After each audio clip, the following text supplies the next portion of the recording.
Greetings, nerds. This is SNN Nerd. I'm your host, Sarah Belmont, and with me, as always, is our Mr. Producer, Will Polk. How are you doing tonight, Will? Spoiler alert, I'm doing well. Spoiler alert for everything we talk about tonight, which includes the season 2 finale of Mandalorian and Tenet.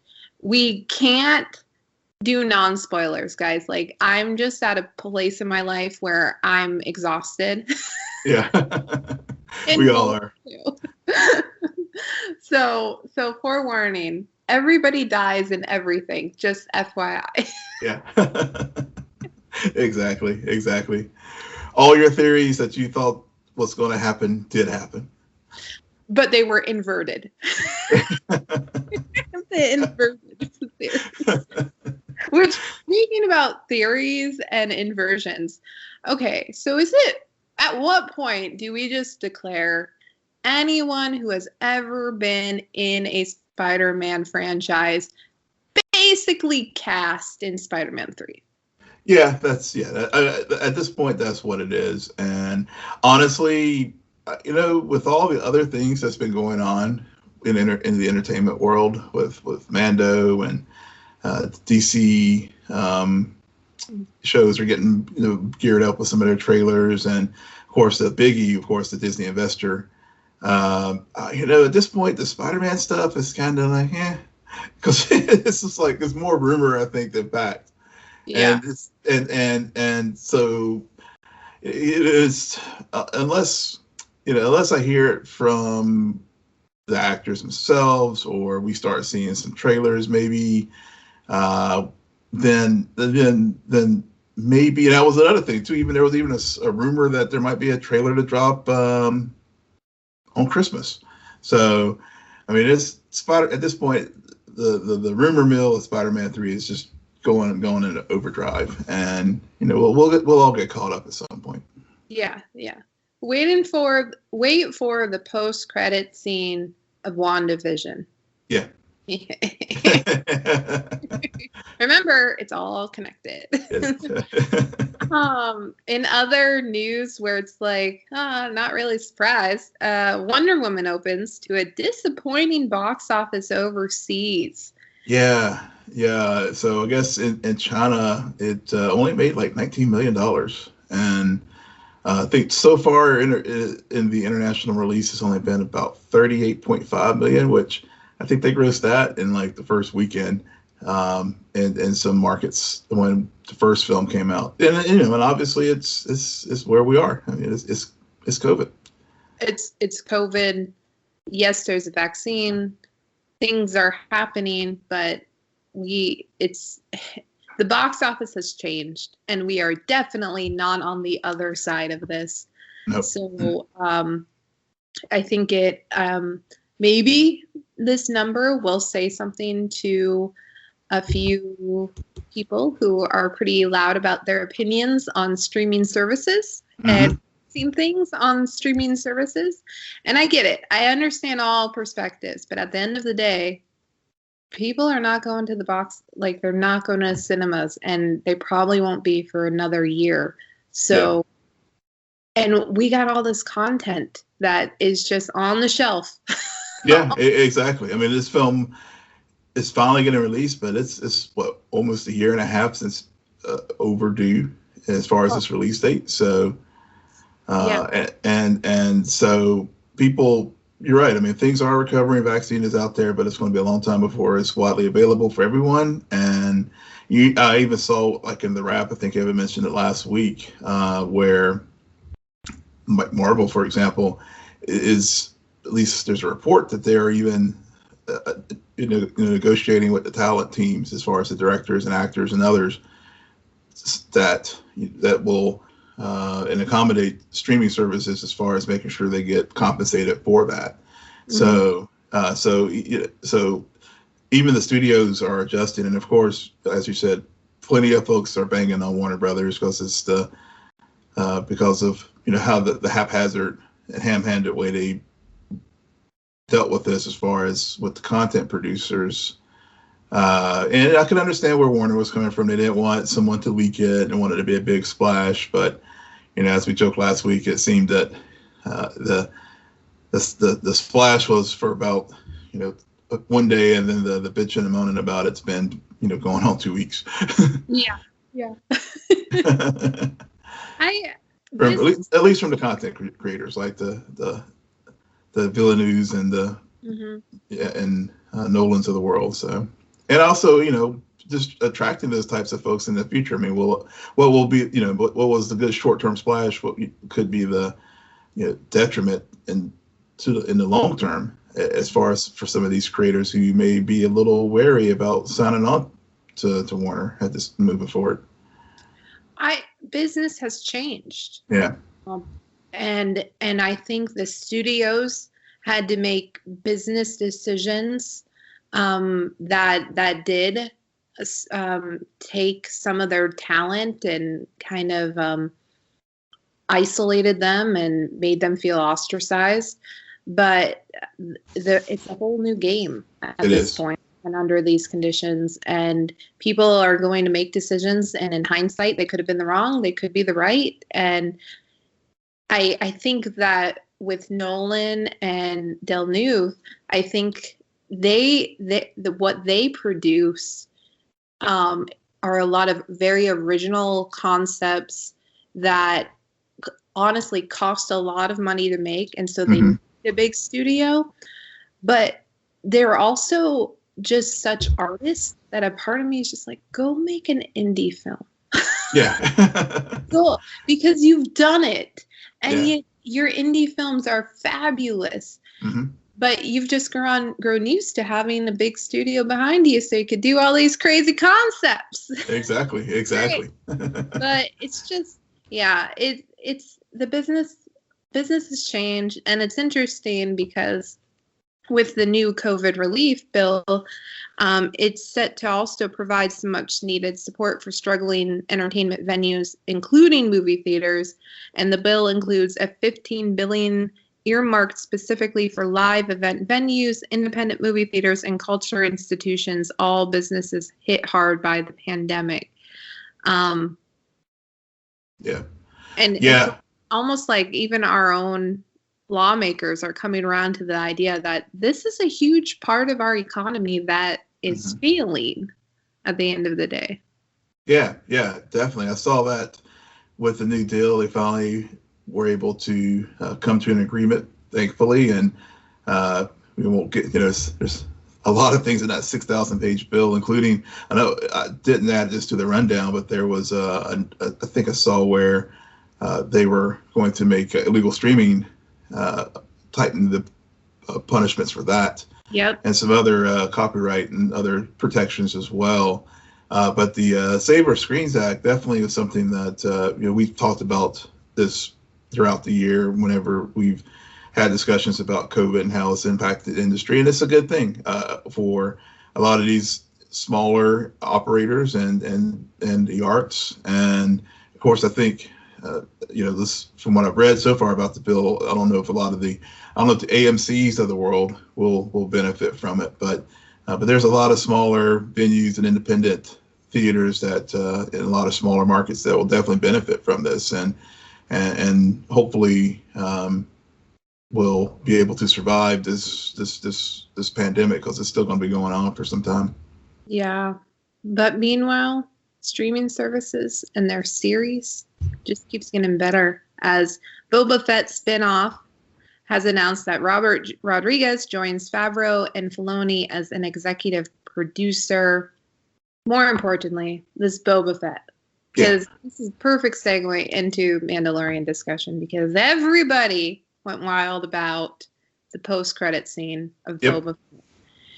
And there were talks. Well, is this the end of Din's story? Are we moving forward with the Mandalorian, but more focused on Boba Fett? False. It has been cleared up today from Favreau himself that Boba Fett is its own separate series that will air concurrently with the Mandalorian season 3. Yep. Which makes a lot of sense, because yes, this season 1 and 2, the journey has ended. However, Mando himself still has a place to go. Like this was the first half of a marathon, if you will. This was Mando is still finding his place with the Mandalorian. He's been making some decisions. Mm-hmm. Just a few. And he's now, I mean, it's almost, he traded one very powerful being for a very powerful weapon that he now holds, and people want, go figure, his own people, if you will, want this time around, as opposed to these past 2 seasons where they the Empire has been after Grogu. Mm-hmm. So they did a kind of a switch there with who the enemy is, which is very clever, very good. This is the best episode of the season. Yeah, I agree for so many reasons, and it really, it was a very not only satisfying finale, but it really, what I really liked about this arc with Din and Grogu and all the pieces building along the way. For example, I didn't expect to see Bo-Katan again this season.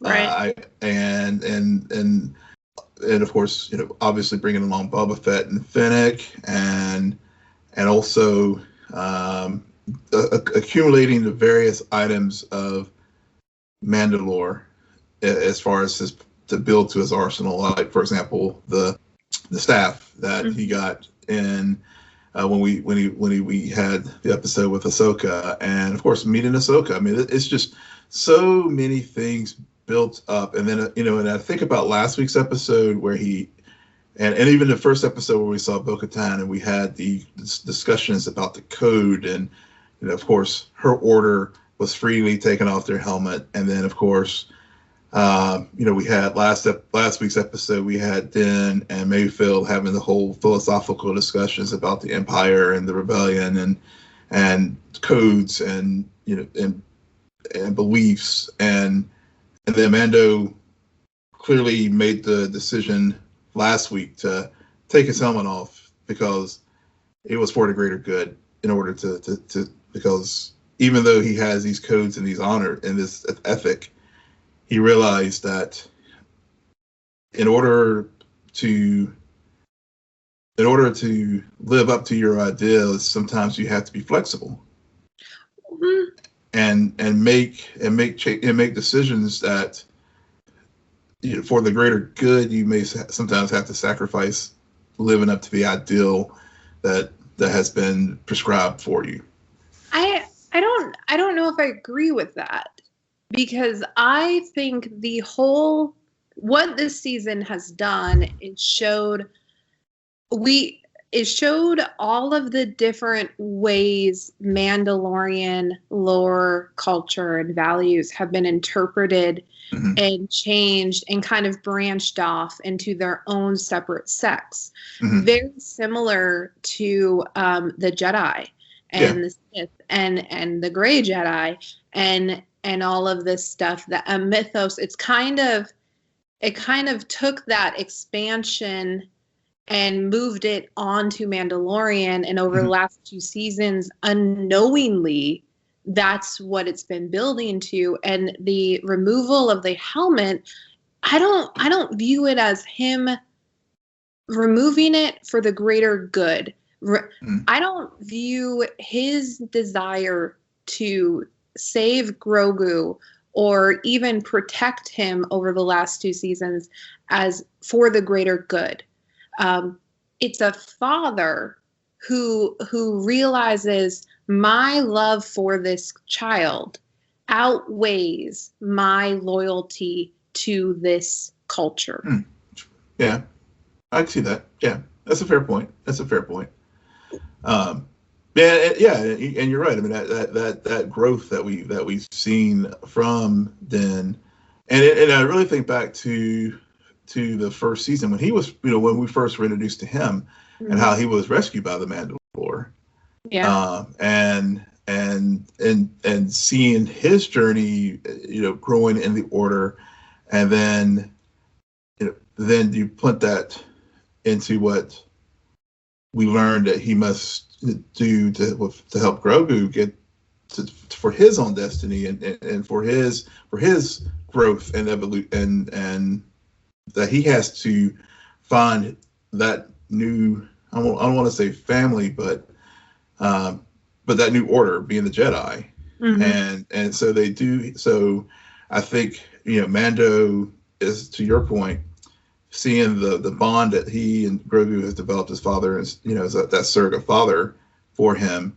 I think he sees what is necessary for what happened to him as far as his growth and becoming a part of the Mandalorian order. We see that parallel track with Grogu as becoming a part of the Jedi order. Right. And don't forget that in Star Wars, there are all of these parallels between fathers and sons, mm-hmm. and one of them wearing a mask. Yeah. And there's been, whether it's Anakin as Darth Vader and his son pleading for him to take off the mask, or mm-hmm. even Han yelling at Ben, take off that stupid mask. That's not my son. My son is beneath the mask. Right. So, and now you're able to see that come alive, especially with these last few episodes with us actually, Pedro, if you will, yep. being able to lift off the freaking mask. And this is why you cast Pedro Pascal, mm-hmm. because this is what he did in Game of Thrones. The man knows how to act without saying a piece of dialogue, and his farewell to Grogu was all in his freaking eyes. Yes. It killed me, and it just, oh my God, I love him so much. Yeah, that scene got me. It totally did. I mean, you're right. It was just so. It was the just that bond, that moment when, because not only I credit both Pedro and also credit Peyton Reed, with his direction in that scene, because that could have easily had gone down a different path where it just didn't hit the right emotional beats. But that's just a good skill of a very good director, taking a very solid actor, a great actor, working and get that synergy to hit those right emotional beats. Because I was sitting there I was welling up when I was watching that scene out. I'll freely admit it. I'm such a softie. I know. I know. Grogu. Peyton Reed should direct Mandalorian season 3, 1 through 8, because I understand the spider episode is very controversial. Yeah. I am on the side that actually is an episode that I have not forgotten about. Mm-hmm. and I think about it because I hate spiders, but there was such a pace in mm-hmm. that episode that mirrors this episode.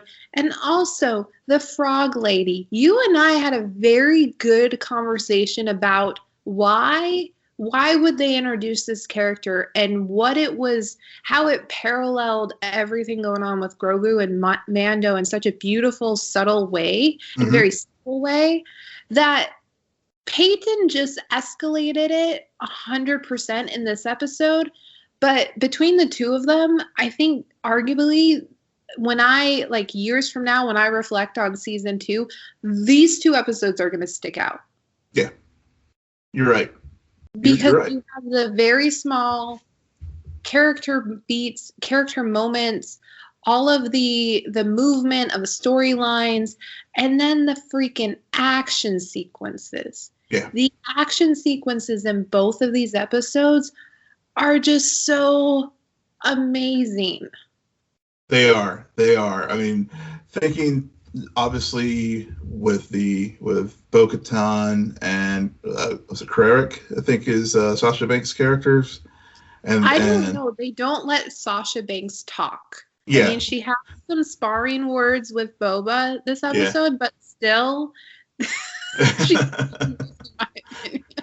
yeah, she does her acting with her fighting choreography, which was all which was great with that scene with her and Boba in the bar, and just that in and of itself was just like, well, get the popcorn moment where you're just like, oh, this is so dope, because the frenetic and action between the two of them and all that, it was just so well done. But to your point about the action and I of course thinking about two universes that Peyton has been in with MCU and now the Star Wars universe, and thinking about Endgame and thinking about the ending where you had all the female fighters come, Team Avengers come together, and I look at this one Mandalorian, and I don't want to. I know I'm going down this gender stereo role or whatever road, but I just felt that the fight sequence in this one felt organic. It didn't feel like it was a manufactured moment to like check the box. It was a true. These are warriors, and they have a badass purpose that they have to achieve to help Mando succeed in his mission. And so I just felt that it was a very, very natural fight, and it was just really appreciate how they utilize that as far as storytelling. And it wasn't like, oh, look at all these awesome women coming out here kick ass. It was like, these are just awesome people coming out to kick ass, and who happen to be female characters. And I thought that was it was a very, very powerful way of storytelling and utilizing these characters in the context of the larger story. Right. I mean, girls do get it done. Yep. Which there was a lot of boys crossover in this episode. Yes, it was. Yep. I had Battlestar Galactica too. I couldn't help but think about Katie. I couldn't help but think about whenever they were going down the launch tubes and thinking about the Galactica. All I am saying is, in season 3 of The Boys, if they do not indicate that Grogu is behind Vought, then all is lost. Because, come on. Grogu or Gideon? I mean, Gideon has been studying Grogu's blood. Yeah. And we know. Yes, I know. I couldn't help. I was thinking those parallels too. I was just like, I can't. Yes. Giancarlo just was like, he's just like, I don't, I'll be Vought CEO, I'll be Moff Gideon, but yeah, the parallels were totally there.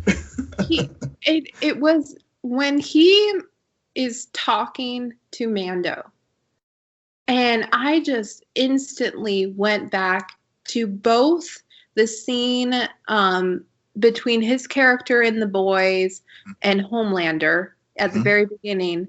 Yep. And also when he talks to Billy at the end of the season. And I'm just Gideon. This is Gideon. Gideon has a twin. Because these are the same characters. It is the same very, very clever way of communicating with your enemy and making them understand, like, hey, I've already won. Or you don't see the big picture. I know the big picture. And that's another thing that I think is interesting and very smart of them to do, is that a part of us as viewers, we're constantly, well, why do they need the blood? I mean, yeah, we got all these theories about cloning and needing it, and eventually Rise of Skywalker and that mess. But they never actually fully explain, like, Gideon doesn't have a 5-minute monologue about this is how we're going to save the galaxy, blah, blah, That's blah. That's right. Evil laugh now. They just say, hey, I don't need the kid anymore. I got what I wanted. Peace.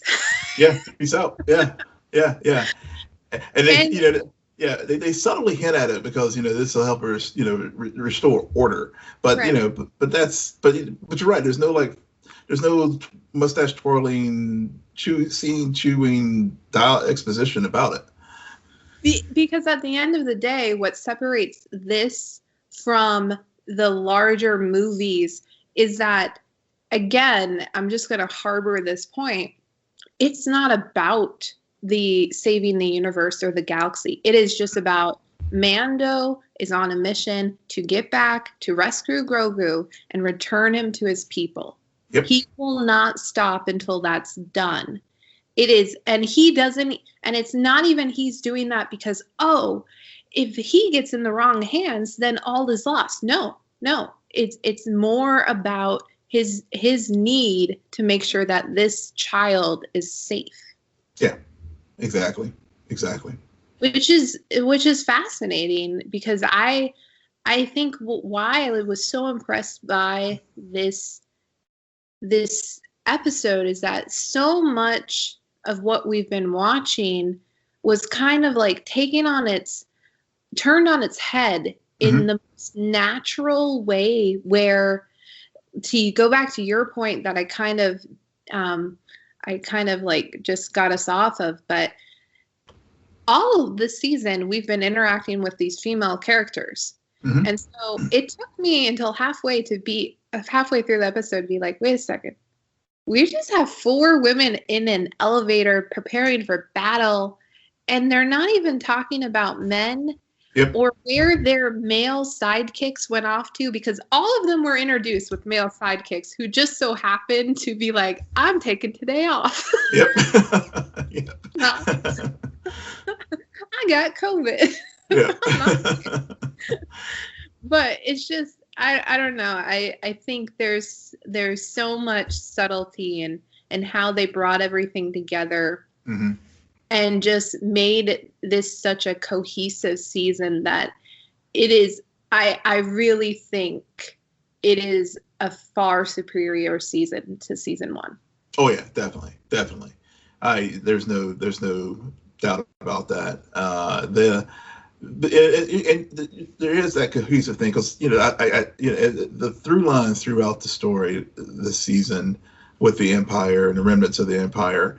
And of course, thinking about the penultimate with Mayfield and this conversation, he talks about Operation Cinder, and then you get to this week's episode where at the very beginning, where you have the 2 shuttle pilots with Dr. Pershing, and of course when we had that amazing scene. I mean, there's so many things about this episode. I mean, whenever we first see Slave One, and then they use the ion cannon to disable the shuttle, and to see Slave One just go up the screen, and as they like dock on the shuttle, and then of course we get on there, and getting back to my point about Mayfield and the Empire, and bringing up the morality of everything with the Jedi, with the Rebellion and the Empire, and of course that through line in Star Wars, from what Obi-Wan said, things from a certain point of view. Yeah. And that point of view from that Imperial soldier who was just kept taunting Cara Dune, and and he's like, from the tear with the, and just a little subtle things too, like the tear about Alderaan, and the whole point that in his point of view, the rebellion are a bunch of terrorists, and of course, Dune and everybody else is like, no, I mean the Empire is evil, and I think back to the last week's episode with Mayfield. I think to me that made that scene this week even more powerful because it was weird. I had that weird moment last week where you're actually cheering for the Empire when they were like trying to save Mando from those pirates. Yeah. And then you have this week's episode where you have that speech by that soldier, and you realize for a brain candy kind of thing. I mean, Star Wars.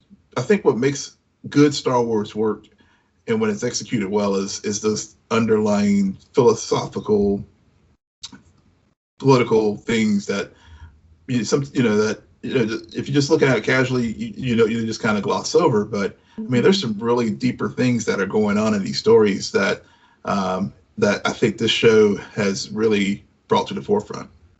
Yeah, it's Shakespearean. Mm-hmm. If they're able to bring forward characters and situations that are three-dimensional and translate into Shakespeare, mm-hmm. then we're just watching Shakespeare in space. Yeah. And all, I mean, lightsabers and all of the freaking flights and the shuttles. I mean, how many shuttles got broken this season? Yeah. Ships did Mando lose?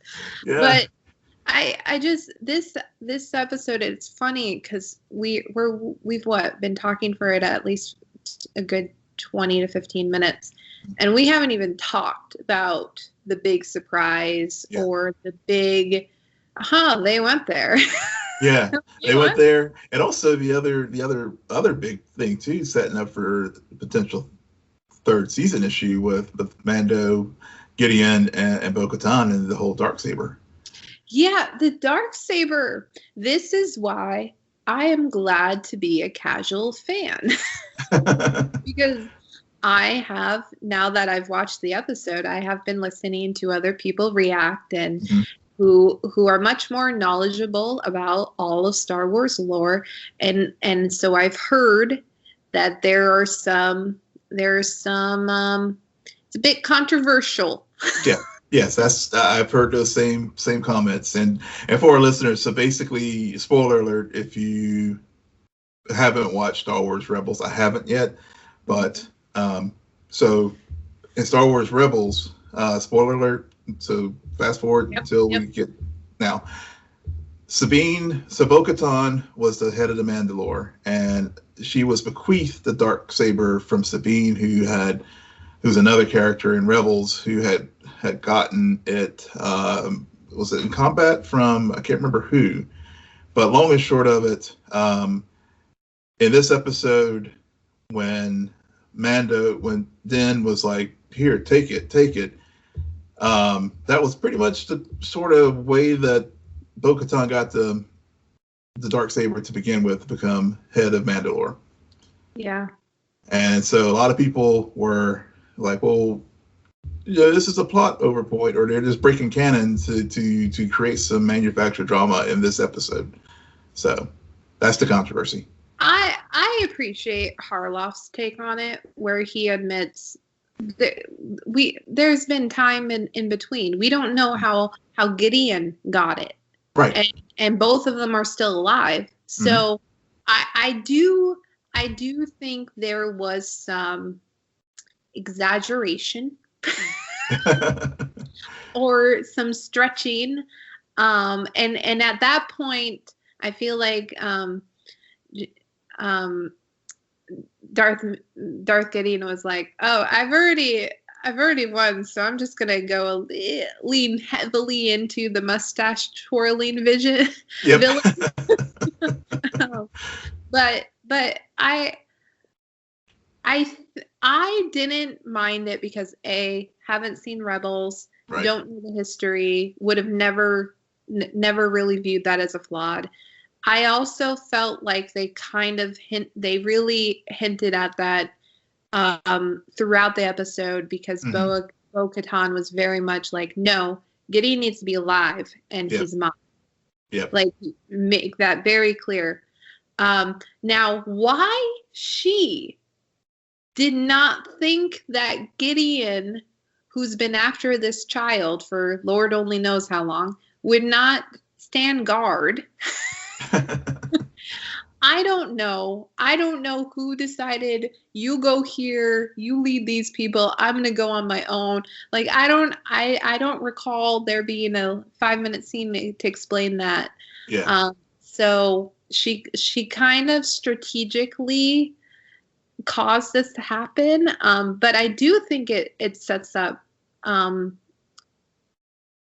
new chapter for Mando and a new place for him to go that arguably was even hinted at when we first met Bo-Katan. Yeah, I think you're right. And I heard, getting back to the whole Sabine thing, and of course Gideon's telling of the story. So, one of the things I thought about with that is maybe she, and thinking back to her introduction about as we were discussing earlier this evening, the code and the order and things like that. I mean, maybe the way that she realizes that what Sabine did as far as bequeathing it over there brings into question her original legitimacy of being the ruler of Mandalore to begin with. Mm-hmm. So when Gideon put that out there, and given that clearly if Gideon is killed, he the claim to the throne of Mandalore,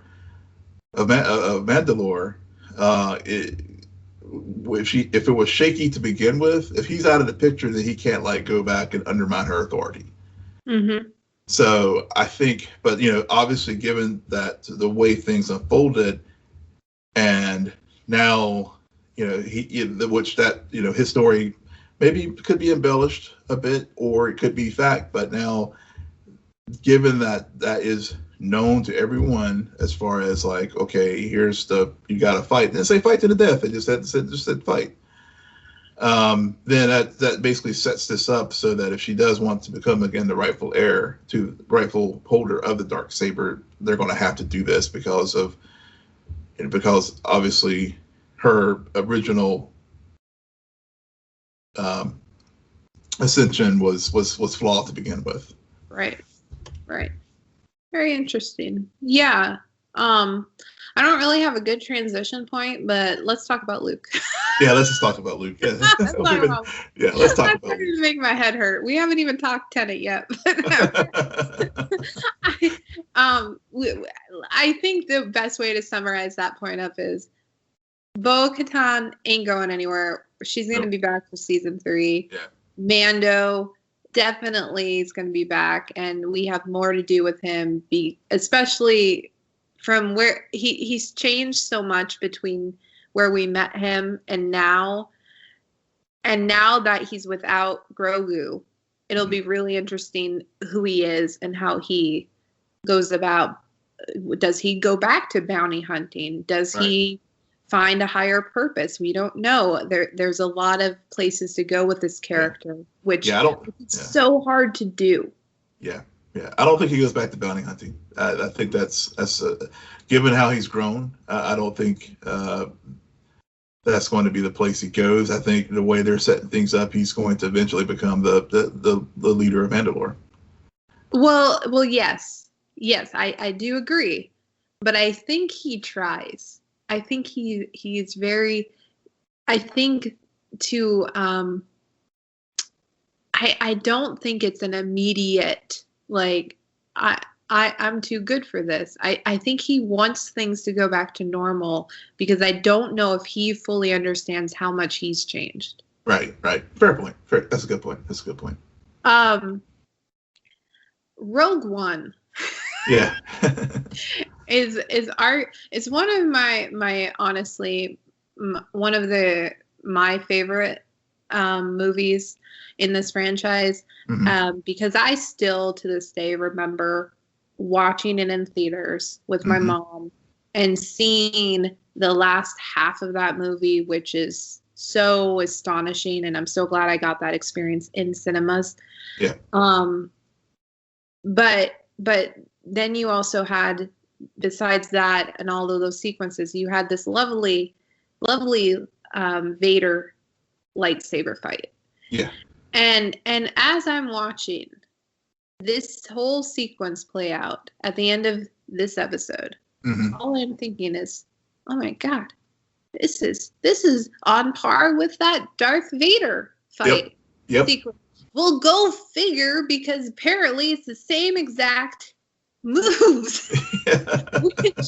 Which when I found that out, I just love this episode so like 100 times more. Yeah, yeah. Oh, yeah. That is Yeah. so fucking clever. Yep. To do that, it's just so beautiful. And it I'm about to cry. Those details just kill me. They had no need to do that. I mean, bringing back Luke is one thing, but to then make it so his reintroduction parallels this iconic moment from Rogue One, which is again controversial. Which, by the way, what Star Wars thing isn't controversial? Exactly. Nothing. It's all controversial. Right. Yeah. It's like you can't enjoy it for enjoyment's sake. It's like you gotta like pick it apart, like we're doing right now. But anyway, we're doing it in a good way because I completely agree with you with that scene. So the moment I realized that it was Luke was, I saw the X-Wing and I was like, I thought back to our discussion, and I thought back to the discussion I had with my family when we watched the Ahsoka episode to begin with, and I was like, oh, they just set up how they're going to bring Luke Skywalker into this thing. But at that time, I was like, but I told everyone, I was like, oh, they'll probably just bring back, the fan cast, Sebastian Stan thing. That was where I thought they were going to go. But when I saw the X-Wing coming in, I was like, is it? And then going to the landing bay, and I was just like, I had the biggest like stupid grin on my face that whole sequence, because it was just they really did go there, and we talked about it a few weeks. Would they go there? Yeah. And they did, and it was just so gratifying for, as you said, with the way, with how they just did the Rogue One with Luke, sequence with the green light. It was just, oh God, it was just like amazing. It is fascinating. Yeah. Because how much just to have that sequence play out as from the perspective of it being a Sith Lord brings, because everyone was like, that is horrifying. Yeah. That is evil. Yeah. Oh my God. And then, but to have it play out from the perspective of it being a Jedi, you're just like, this is the hero. This is the master. This is heroic. And it's such a, I mean, this is something you study in film school. Yeah. I mean, to have this foresight and to be able to do this, it just blows my mind. And another thing, I remember when we talked about this, because as usual, Will is always right with his predictions, and I'm a bit too cautious.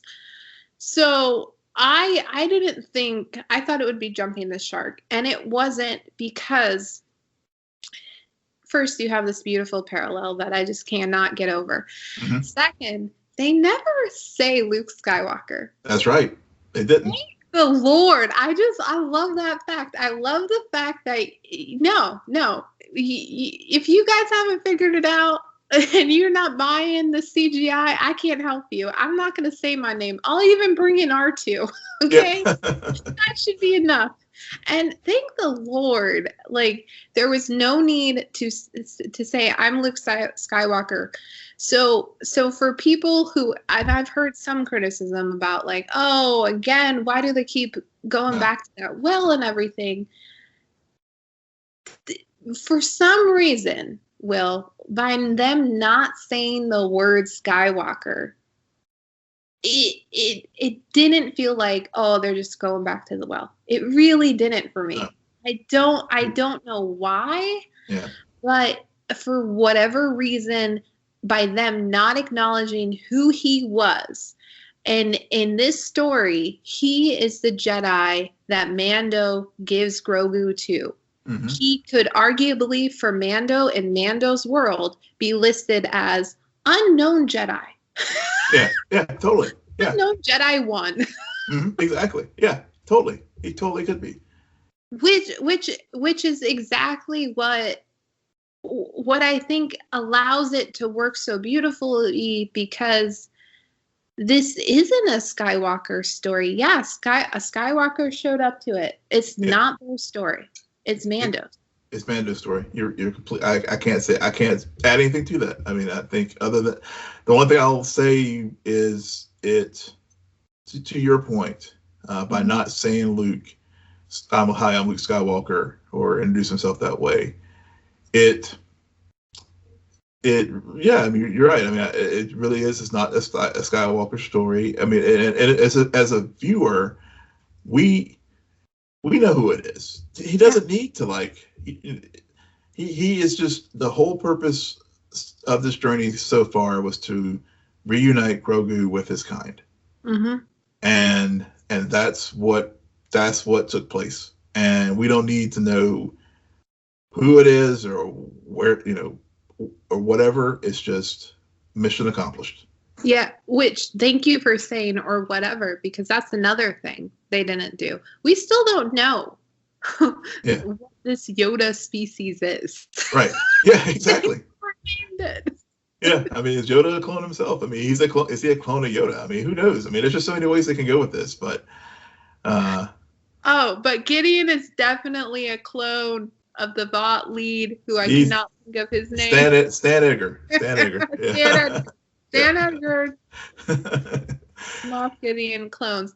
But that was a big thing in the first season. Everyone said, well, now that are we going to actually know the species? Mm-hmm. And see, this again, after not only watching the episode, but hearing all the reviews and the reactions to everything, I don't know if anybody realizes how much they didn't answer. Yeah, they really didn't. Right. Because the mission was complete. Right. That's storytelling. Storytelling. That is great storytelling, and it's just a credit to Favreau as a screenwriter and as a showrunner. I mean, that's just you really, that's where having a plan, mm-hmm. but it's not only having a plan, but also putting the other creatives in place, like a Peyton Reed, like casting a Pedro Pascal, mm-hmm.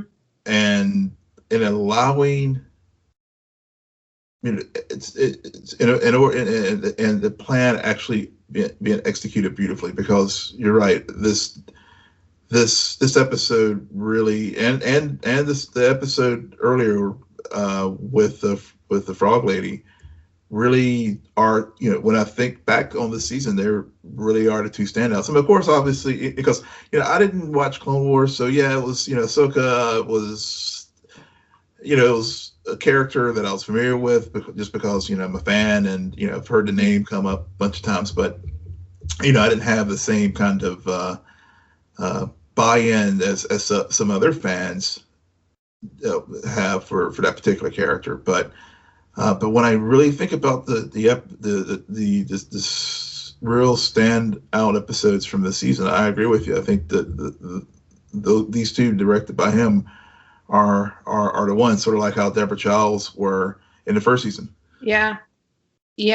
No, I completely agree with that. Peyton Reed, I mean, I like Ant-Man, but if he can do this, just give him some Star Wars. Yeah, just bring him on over. and that's nothing. Favreau and Filoni, like, to your point about this is what happens when you have a plan.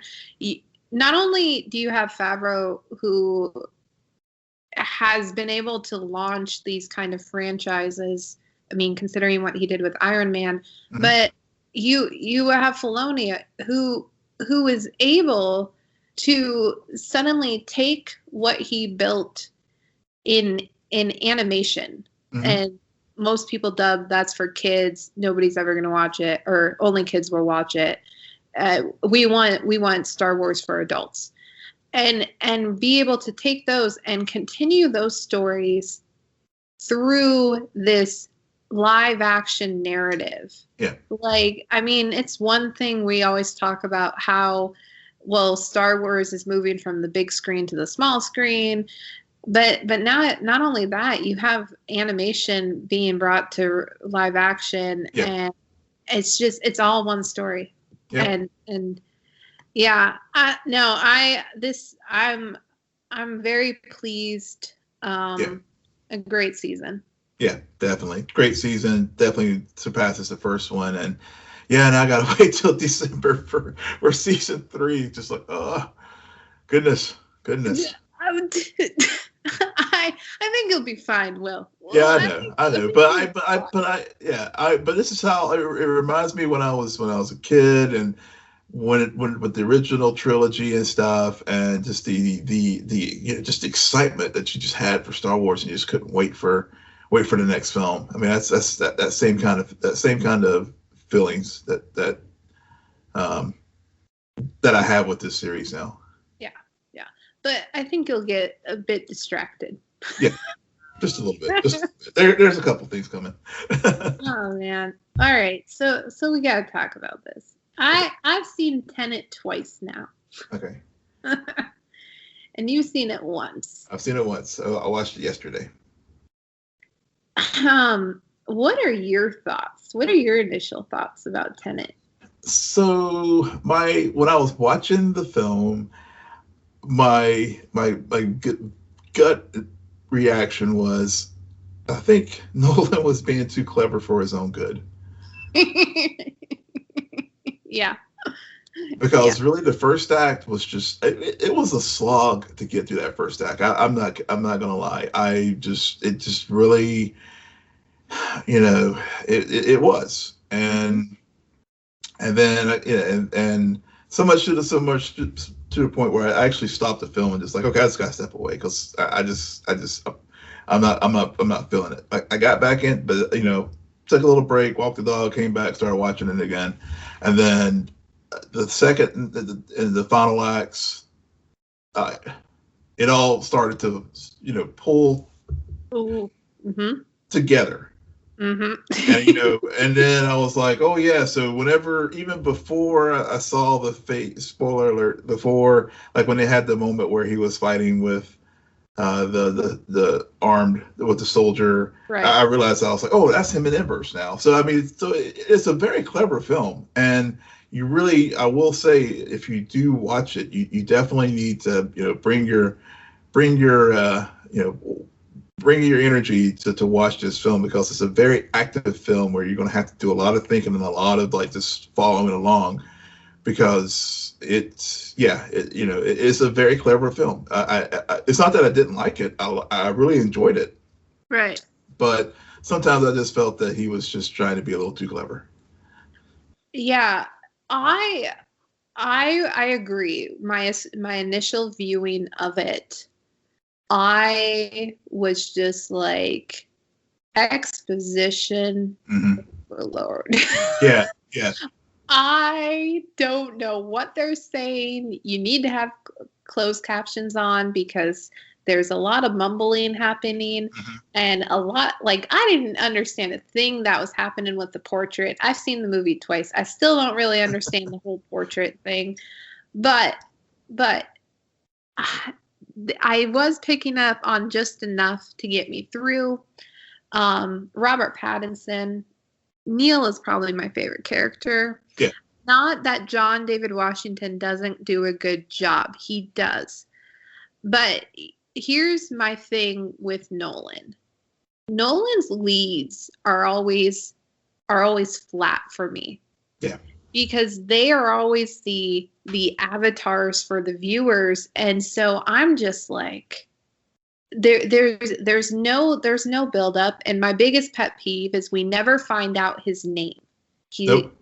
To the point where he even refers to himself as the protagonist. Yeah.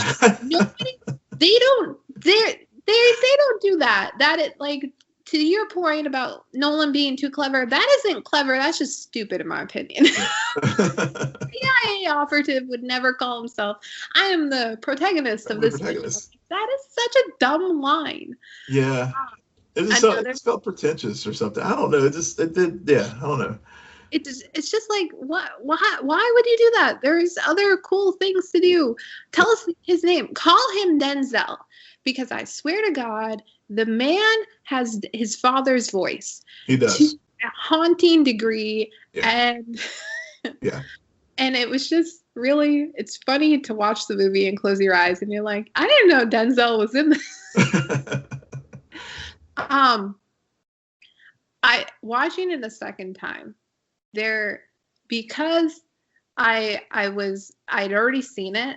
Mm-hmm. I picked up so much more on a lot of the dialogue, a lot more of the exposition, a lot more things made sense. I still have one teeny thing that bothers me, but I think I figured it out. And that is because how many Neils exist during that final sequence? Yeah. Oh, see, I lost track because I was trying to fall. I was like, now is that Neil? And then I was looking at another. Yeah. So that's one of those things that I definitely feel a rewatch will help me decipher that. And so did you figure out that the Opera House explosion takes place on the same day as the ending sequence? I did figure that out. Yeah. And Neil is the person who saves the protagonist during the opera sequence. Yep. I put the only thing that I have kind of put together is that when they're preparing to leave, the protagonist is talking to the girl. I forget her name. She's not called the antagonist. Kat. Kat. He's saying goodbye to Kat, and Kat asks him, "Where is Neil?"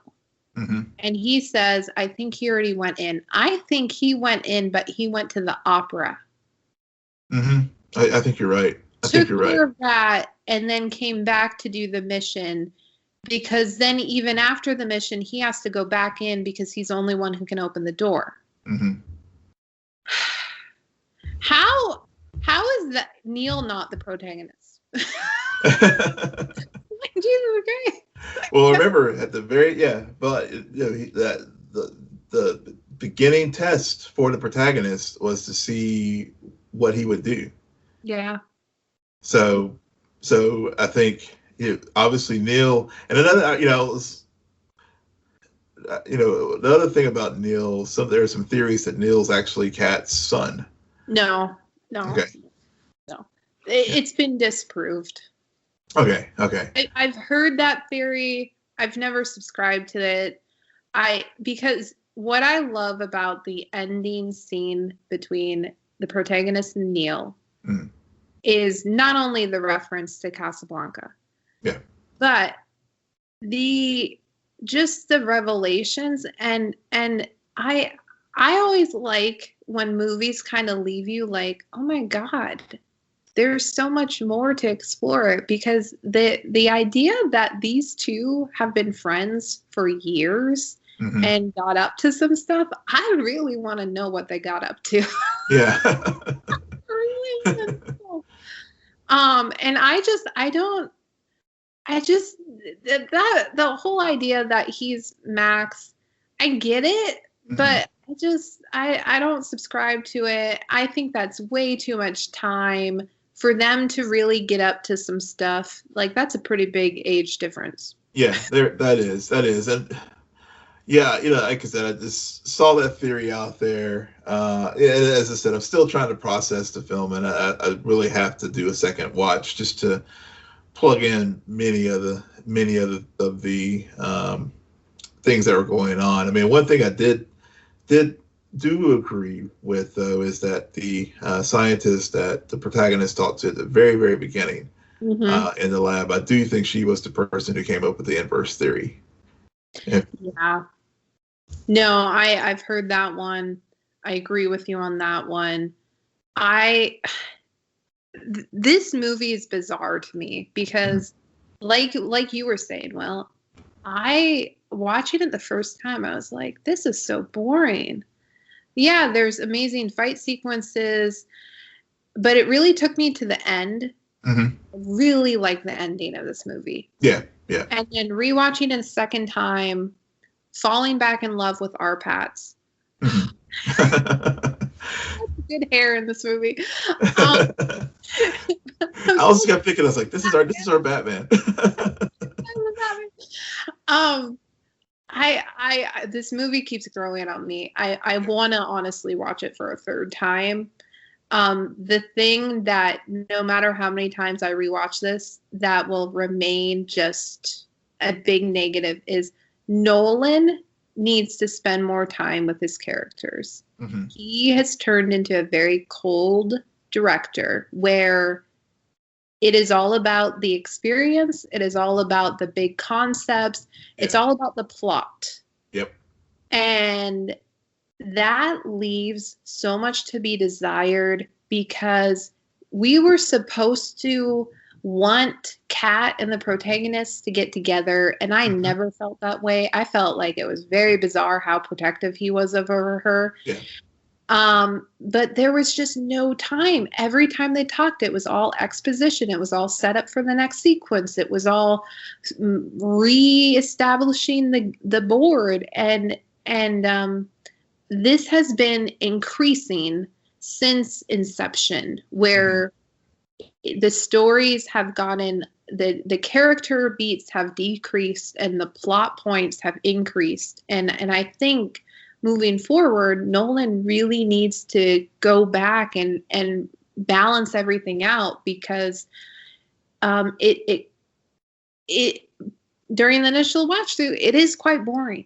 Yeah, because I was like, oh yeah, whenever earlier in the year, whenever we saw the trailers for this film, I was like, oh, this looks so good, I can't wait to see this. And then once I finally got the opportunity to sit down and watch it, and I was like, yeah, I like, as I said, it was a hard slog to get through those first two acts, and I was just like, okay, and I did stop it because I just needed to get sort of get some energy to watch the rest of it. And you're right, the finale, the third and fourth acts are like, definitely like really, really strong. But so word to the wise, if I'd love to hear other people's thoughts on it if you've seen the film, if you've had a similar view, but are listening to this, even though you're getting a little bit spoiled by our discussion, just stick with it. Yeah, it's definitely a movie to, once you commit, just finish it. Yeah. And then step away and take some Tylenol. Yeah, definitely. When I watched it with my parents, I was like, okay, we're going to red string this, guys. We're going to red string this. Yeah, but that's a very good point. One last thing that I'll say about it, it's a very good point that you raised to watch it with the captions on, because there is a lot of exposition, and I think it would help with certain scenes to be able to see what to read what they're talking about.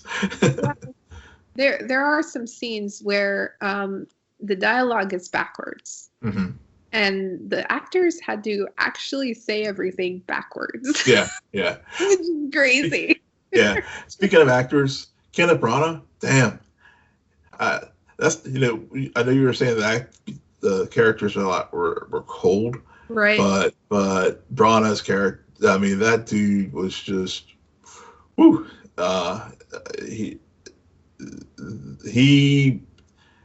He definitely, as far as emotion, I hated. He was definitely despicable, and he could really believe that he was, plotting the end of the world.